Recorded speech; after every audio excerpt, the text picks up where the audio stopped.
Kalau nggak mampu, saya ambil alih. Dan saya tidak mau ke depan masih terjadi hal-hal seperti ini dan kita tidak mampu melakukan tindakan tegas. Itulah salah satu bentuk kekhawatiran Polri atas begitu banyaknya pelanggaran yang dilakukan oknum polisi.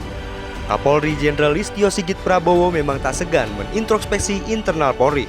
Dia bahkan berani berbicara mengenai satir 3 polisi jujur yang dilontarkan Presiden keempat almarhum Gus Dur, bahwa hanya ada 3 polisi jujur, yaitu polisi tidur, patung polisi, dan Jenderal Hugeng. Almarhum Jenderal Polisi Purnawirawan Hugeng Iman Santoso adalah legenda polisi jujur di Republik ini yang masih kerap dibicarakan hingga saat ini.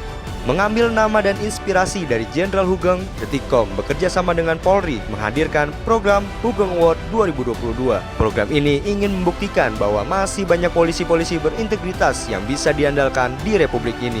Kami mengajak seluruh masyarakat Indonesia untuk berkontribusi dalam Hugeng Award 2022. Klik linknya dan isi form yang ada.